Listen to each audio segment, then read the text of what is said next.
Hello students, आज के इस वीडियो में मैं आपके साथ शेयर करने जा रहा हूं सोशल साइंस सब्जेक्ट के बारे में। एक ऐसा सब्जेक्ट जिसने हर एक स्टूडेंट की नाक में दम करके रखा है, हर एक स्टूडेंट को परेशान करके रखा है कि ये सब्जेक्ट कैसे हम पढ़ें।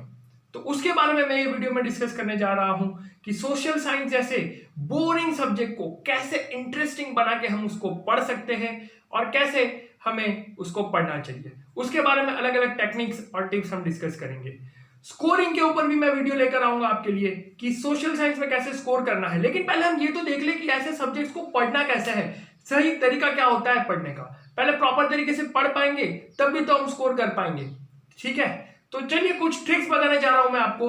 तो सबसे पहला जो ट्रिक है वो है कि आपको ये सब्जेक्ट को ट्रिक्स के साथ पढ़ना है। जी हाँ, आपको ये सब्जेक्ट को ट्रिक्स के साथ पढ़ना है, यानी कि अलग अलग टेक्निक्स जो है आपको खुद डेवलप करनी है। ठीक है, से फॉर एग्जांपल प्राग। प्राग क्या है? प्राग जो है वो प्रूशिया, ऑस्ट्रिया, रशिया और ब्रिटेन के बारे में है। अब यहां पे क्या हुआ था, ये चार देशों ने मिलकर नेपोलियन की छुट्टी कर दी थी, यानी कि ये चार कंट्रीज ने मिलकर नेपोलियन को हराया था। तो ये कहानी है। ऐसे आप शॉर्ट ट्रिक्स बना सकते हैं। Prague simple, Prussia, Russia, Austria, Britain, कहानी खत्म। उसी तरह अगर हम बात करें दूसरे पॉइंट्स में, क्योंकि ज्यादातर हिस्ट्री में बोरिंग लगता है और हिस्ट्री में डेट्स के साथ साथ बहुत से इंसिडेंट्स होते हैं जो याद करने होते हैं। तो पहले तो ये चीज तुम दिमाग से निकाल दो कि एसएस जो है वो रट्टा वाला सब्जेक्ट है। बिल्कुल नहीं है, रट्टा मारने वाला सब्जेक्ट बिल्कुल नहीं है। ये तो स्टोरीज का सब्जेक्ट है। कहानी जो है आपको समझनी है, इंसिडेंट्स जो है वो प्रॉपरली सीक्वेंस में आपको पता होने चाहिए। पहले ये हुआ था, उसके बाद ये इंसिडेंट हुआ था, उसके बाद ये हुआ था। ये हिसाब से पूरा सीक्वेंस आपको पता होना चाहिए, फिर आप उसको ओन वर्ड्स में लिख सकते हैं। तो ये कहानी हो गई किसके बारे में? हिस्ट्री के बारे में। तो हिस्ट्री के बारे में आपको पूरी कहानी जो है वो पता होनी चाहिए। जैसे आपके नाना नानी, दादा दादी आपको कहानी सुनाते थे, उसी तरह यहाँ पे 10th स्टैंडर्ड में आपको फैकल्टीज कहानी सुनाएंगे और वो कहानी जो है आपको क्या करनी है, समझनी है और उसको ओन वर्ड्स में लिखना है। हाँ, ये बात जरूर ध्यान रखनी कि मेन पॉइंट जो है वो उसमें हाईलाइटेड हो या मेन पॉइंट उसमें इंक्लूडेड हो। ठीक है, तो ट्रिक्स बात कर रहा था मैं हिस्ट्री को याद करने के लिए। और भी ट्रिक्स है, जैसे मैं आपको बताऊं कि भाई चोर ने चोरी करी, गांधी जी को बुरा लगा और उन्होंने नॉन कॉपरेशन मूवमेंट बंद कर दिया। अरे चौरी चौरा में इंसिडेंट हुआ ना, चौरी चौरा में इंसिडेंट हुआ, गांधी जी को बुरा लग गया कि भाई इतनी सारी वायलेंट एक्टिविटीज हो रही है, तो उन्होंने क्या कर लिया, नेशन वाइड जो भी मूवमेंट चल रहा था उसको स्टॉप कर दिया। तो देखो बढ़िया ट्रिक हो गया, आसान ट्रिक।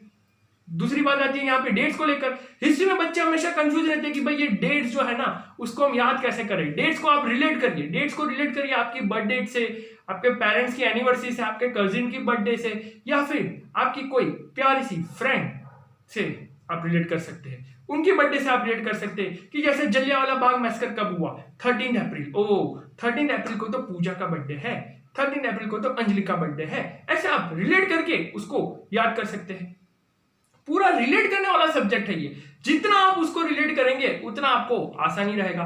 नेक्स्ट है पढ़ लिया याद हो गया स्ट्रेटेजी। पढ़ लिया याद हो गया स्ट्रेटेजी बिल्कुल गलत है, बिल्कुल काम नहीं आता है। क्योंकि ये सब्जेक्ट ऐसा है कि आप पढ़ोगे आपको लगेगा हाँ मुझे याद हो गया, एक बार पढ़ लिया मैंने, 2 बार पढ़ लिया मैंने, 4 बार पढ़ लिया, आपको ऐसा लगेगा कि मुझे आने लगा है ये सब्जेक्ट। लेकिन रियलिटी में ऐसा नहीं होता है। ठीक है, पढ़ लिया याद हो गया स्ट्रेटेजी बिल्कुल फेल है। आपको लिख कर प्रैक्टिस करनी चाहिए, ये सही तरीका है एसएस पढ़ने का। आपने एक टॉपिक पढ़ा है, जितने भी इंसिडेंट आपको याद आ रहे हैं या आपको याद है पुराने, उसको आप ओन वर्ड्स में लिखिए। ठीक है, लिखने की हैबिट करें या लिखने की हैबिट आप कल्टीवेट करें, मैं यूं कहूंगा। बिकॉज डायरेक्टली आप रीड करेंगे और हो गया, फिर क्या होता है, बहुत सारे टॉपिक्स होते हैं, बहुत सारे इंसिडेंट्स होते हैं, एक तो इतना बड़ा सब्जेक्ट है और लास्ट में सब हो जाता है मिक्स वेज, यानी कि रायता फैल जाता है और सही टाइम पे आपको रिकॉल नहीं हो पाएगा कि आपने उसको क्या पढ़ा था। ठीक है, यानी कि आप जो पेपर पे उतारना चाहते हैं वो सही टाइम पे आपको रिकॉल नहीं हो पाएगा, तो उसका कोई मीनिंग नहीं होगा। तो पढ़ लिया याद हो गया स्ट्रेटेजी को अलविदा कहना है, उसको अडॉप्ट नहीं करना है, रिटर्न प्रैक्टिस होना जरूरी है। नेक्स्ट, मैथ्स की आप प्रैक्टिस जरूर करें। ठीक है ना, मैथ्स की प्रैक्टिस जरूर करें। मैथ्स की प्रैक्टिस कैसे करेंगे? मैप आपने देख लिया, ठीक है, अब टेक्स्ट बुक में आपने मैप देख लिया है, टेक्स्ट बुक में आपने मैप देख लिया है। ओके, अब ये मैप देखने के बाद आपको क्या करना है, आपको बुक बंद कर देना है, एम्प्टी मैप उठाना है और याद करके उस पे रिलोकेट करने की कोशिश करनी है कि भाई हाँ ये चीजें जो है मैंने देखी थी मैप में, टेक्स्ट बुक में, अब उसको लोकेट करने की आपको ट्राई करनी है विदाउट सीइंग। ये हो गया मैप करने का तरीका। ठीक है, ज्योग्राफी में मैप जो है वो बहुत ही इंपॉर्टेंट रोल प्ले करेगा। हिस्ट्री को आपको रिलेट कर देना है। इकोनॉमिक्स सेम चीज है, economics is related with money. है ना, पैसे के बारे में है पूरा का पूरा कहानी, और किस हिसाब से कोई भी कंट्री का डेवलपमेंट है, कौन कौन से पैरामीटर्स के ऊपर कहानी होती है, वो सारी चीजें इकोनॉमिक्स में पढ़ते हैं। तो उसमें भी आपको कंसेप्ट समझना है, स्टोरी समझनी है, और फिर क्या करना है, उसको ओन वर्ड्स में लिखने की कोशिश करनी है, ओन वर्ड्स में फॉर्मेट करने की कोशिश करनी है। और एक चीज जरूर ध्यान में रखिए, आप जो ट्रिक्स हो ना वो आपके खुद के ट्रिक्स होने चाहिए, क्योंकि खुद के ट्रिक्स आप जल्दी रिकॉल कर पाएंगे, खुद के ट्रिक्स आप जल्दी याद कर पाएंगे, ठीक है। तो इसलिए ट्रिक्स आपके होने चाहिए खुद के। नेक्स्ट जो पॉइंट है वो मैं बताने जा रहा हूं, that is think like a teacher.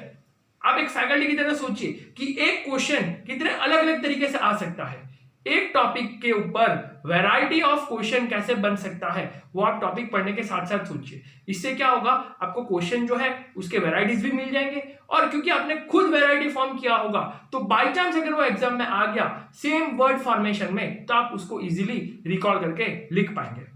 तो think like a faculty, faculty की तरह सोचिए, और उसी की तरह आप अलग अलग टाइप के क्वेश्चन जो है उसको फ्रेम करने की कोशिश करें अलग अलग लैंग्वेजेस में। अगर ये चीज आपसे नहीं हो पा रही है तो आपको एक रेफरेंस बुक जो है वो खरीद सकते हैं, और वही रेफरेंस बुक में आपको मिल जाएंगे वैरायटीज ऑफ क्वेश्चन, यानी कि एक ही क्वेश्चन कितनी तरीके से घुमा फिरा के पूछा जाता है वो आपको वहां पे देखने को मिल जाएगा। अब ये सारे ट्रिक्स जो है वो आप फॉलो करने हैं आपको, ठीक है, रेगुलर बेसिस पे आपको फॉलो करने हैं, तब भी जाके आपको कुछ ना कुछ रिजल्ट जो है वो मिल पाएगा। दूसरी बात, ये ऐसा नहीं है कि एक बार कर लिया हो गया, एक बार कर लिया हो गया, नहीं, ये चीज को आपको बार बार रिपीटेडली बार बार इसको आपको करते रहना पड़ेगा।